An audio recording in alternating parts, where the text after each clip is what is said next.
ఓం నమ శివాయ. కార్తీక పురాణం 12వ అధ్యాయం. ద్వాదశి ప్రశంస. సాలిగ్రామదాన మహిమ. ద్వాదశి ప్రశంస. మహారాజా, కార్తీక మాసమున కార్తీక సోమవారమున కార్తీక ద్వాదశి వ్రతమును గురించి సాలగ్రామపు మహిమలను గురించి వివరించెదను వినుమని వశిష్ఠ మహాముని ఈ విధముగా తెలియచేసిరి. కార్తీక సోమవారము నాడు ఉదయముననే లేచి కాలకృత్యములు తీర్చుకుని నదికి వెళ్ళి స్నానము చేసి ఆచమనము చేయవలేను.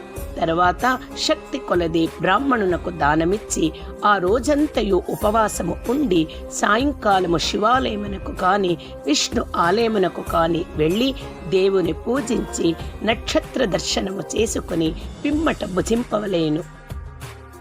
ఈ విధముగా చేసిన వారికి సకల సంపదలు కలుగుటయే కాక మోక్షము కూడా పొందుదురు.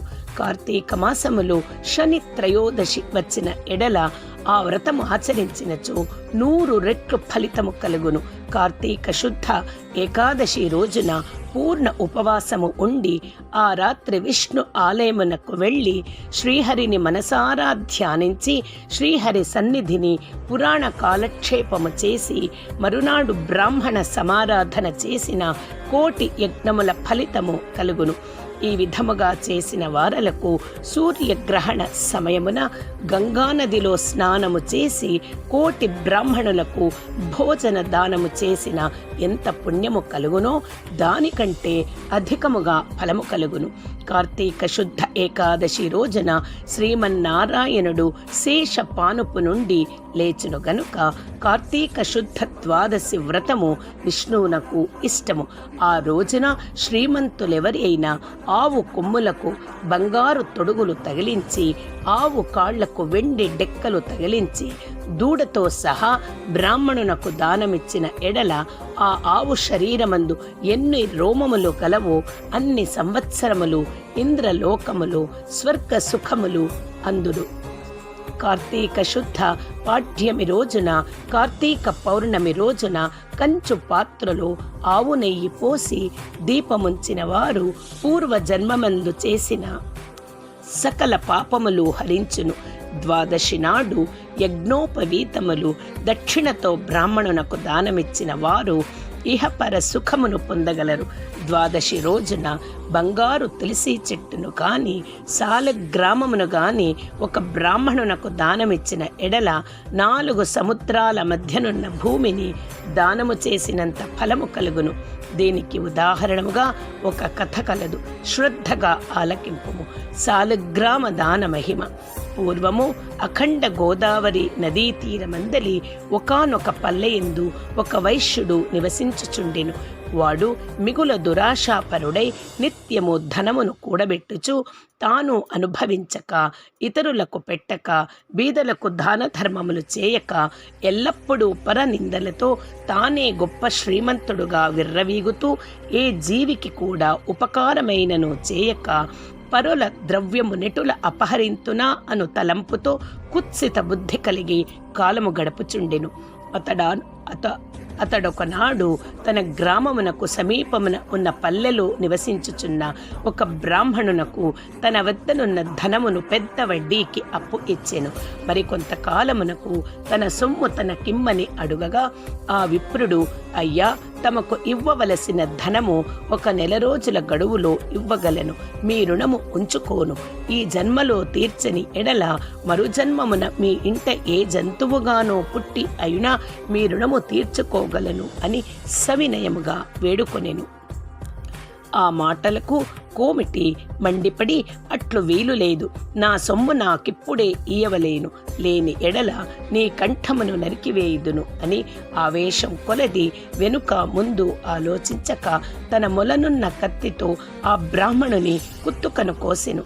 వెంటనే ఆ బ్రాహ్మణుడు గిలగిలా తన్నుకొని చనిపోయెను. ఆ కోమటి భయపడి అక్కడనే ఉన్నచో రాజభటులు వచ్చి పట్టుకొందురని జడిసి తన గ్రామమునకు పారిపోయెను. బ్రాహ్మణ హత్య మహాపాపము కనుక అప్పటి నుండి ఆ వైశ్యునకు బ్రహ్మహత్యా పాపము ఆవహించి కుష్టు వ్యాధి కలిగి నానా బాధలు పడుచు మరికొన్నాళ్లకు మరణించెను.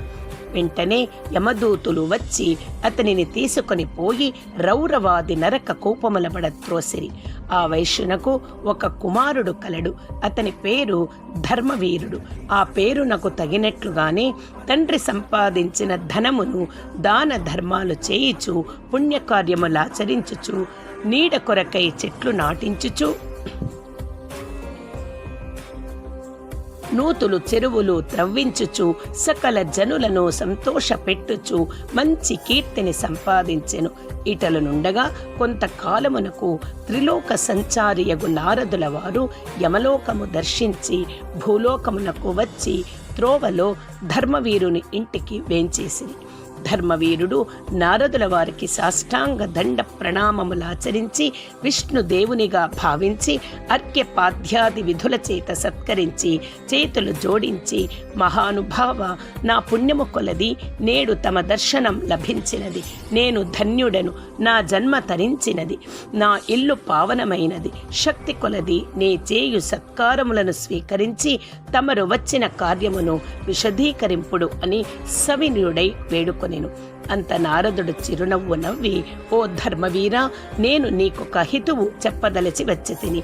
శ్రీ మహావిష్ణువునకు కార్తీక మాసములో శుద్ధ ద్వాదశి మహాప్రీతికరమైన దినము. ఆ రోజున స్నాన దాన జపాదులు ఏవి చేసినను అత్యంత ఫలము కలుగును.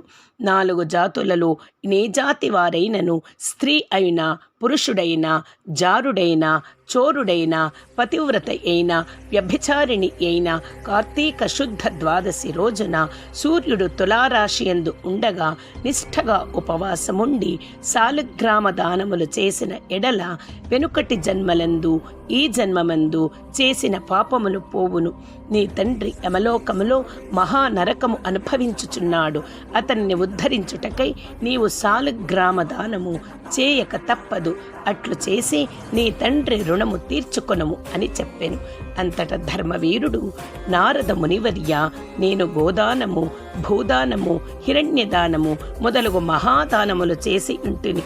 అటువంటి దానములు చేయగా నా తండ్రికి మోక్షము కలుగునప్పుడు ఈ సాలగ్రామమనే రాతిని దానము చేసినంత మాత్రమున ఆయన ఎట్లు ఉద్ధరింపబడునాయని సంశయము కలుగుచున్నది.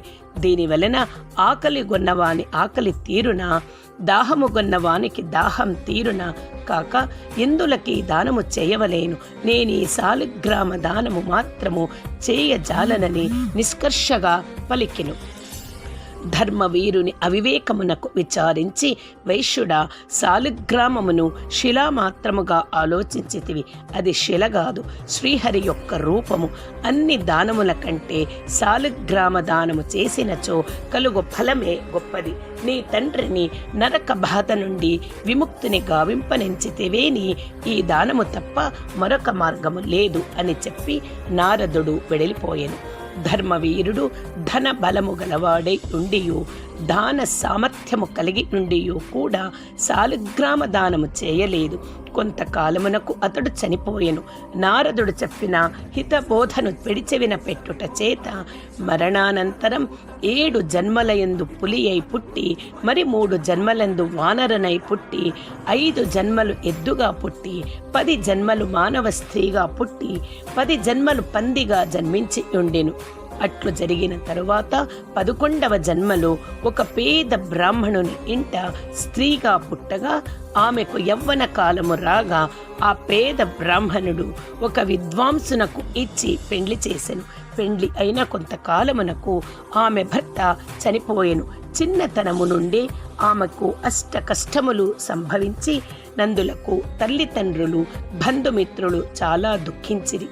తండ్రి ఆమెకు ఈ విపత్తు ఎందువలన కలిగినదా అని దివ్య దృష్టితో గ్రహించి వెంటనే ఆమె చేత సాలగ్రామ దానము చేయించి, నాకు బాల వైధవ్యమునకు కారణమైన పూర్వజన్మమ్మ పాపము నశించుగాక అని చెప్పించి సాలగ్రామ దాన ఫలమును ధారవోయించెను. ఆ రోజు కార్తీక సోమవారము అగుట వలన ఆ సాలగ్రామ దాన ఫలముతో ఆమె భర్త జీవించెను. పిదప ఆ నూతన దంపతులు చిరకాలము సకల సౌఖ్యములతో జీవించి జన్మాంతరమున స్వర్గమున కేగిరి. మరికొంతకాలమునకు ఆ బ్రాహ్మణ పుత్రిక మరొక బ్రాహ్మణుని ఇంట కుమారుడుగా పుట్టి మరొక బ్రాహ్మణుని ఇంట కుమారుడుగా పుట్టి నిత్యము సాలిగ్రామ దానము చేయిచు ముక్తి నొందెను.